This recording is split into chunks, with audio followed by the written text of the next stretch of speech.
How to wind, set the date, and use the chronograph on a 300M Omega just like this. Now, here's the thing. This is a ceramic bezel Omega 300M. This is not the previous generation with the painted aluminum bezel insert. There's a significant difference because this is the 212 series of this particular chronograph. This is from the let's say 2016s on up to the current date. Now, this is extremely important because this watch has some different features that you should know about that are different than the standard 300M. First of all, when you go to set the time, if you'll notice that this watch is on the 19th. Now, whenever you unscrew the crown, and it pops out one click, you're in the winding position right away. This watch has a very deep power reserve, so you want to wind this watch however you choose to wind it, whether you roll it along your finger like this or whether you pinch it and roll it like this. You want to do this about 65 times. And the reason is because each time you turn this crown, and as I've displayed in other videos, you may think that when you do this, you're turning it a full turn. You may not be. You may only be turning it a half turn to 3/4 of a turn.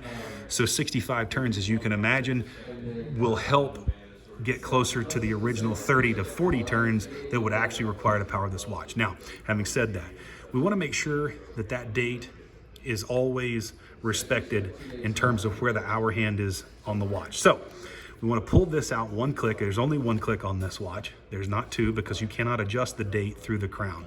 So we're going to go up and see if we pass 12, if it goes from the 19th to the 20th.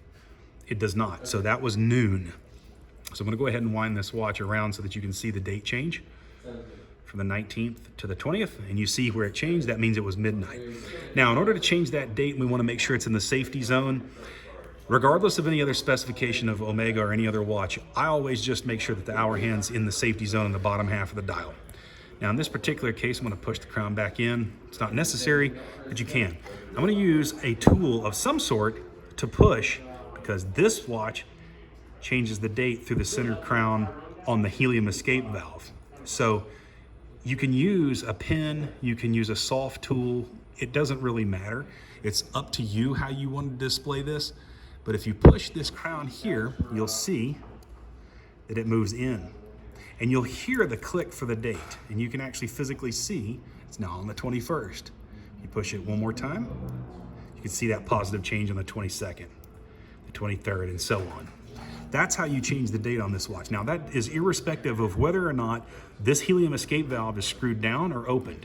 Now, if you open the helium escape valve, this is for decompression chambers for deep divers. This is not necessary for the average individual, so you don't want to have this open anytime for any reason. It does have a reverse conical shape on it to keep water from getting in, but for safety's sake, always keep it screwed down against the body of the watch for water tightness. Now, once you set the date, you can go ahead and set your time to whatever time you wish. Set it to 2. Push the crown in, push it in and turn it towards the 12, push it in and turn it towards the 12. That's how you get it to lock down. So once you push it in, it'll grab the threads, keep turning till it's locked down. When it's locked down, you're good. Now let's talk about the chronograph.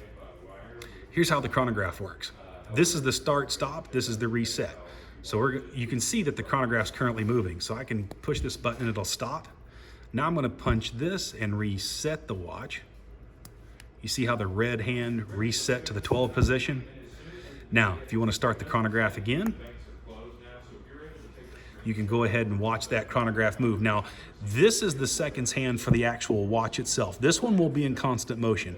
This red hand should not be in constant motion while you're wearing this watch. It runs down the power reserve feature, and you might find that you don't get anywhere near as long out of the watch before you have to physically manually wind it again. So you do want to pay attention to that. This is a really great watch. It's become one of my favorites throughout time. Now, the interesting thing is this is the minutes collector, this is the hours collector. So this watch has to have this hand go around this dial twice, then this moves over 1 hour, and so on and so forth. So I'm going to go ahead and start, stop, reset. Every 2 weeks or so, when you've set this watch down overnight and you pick it back up to wear it, you may not be generating enough activity throughout the day to fully rewind this watch. So every 2 weeks or so, pick it up, rewind it about 30 times here to keep the power reserve full. If you have any other questions, give us a call at SwissWatchExpo.com.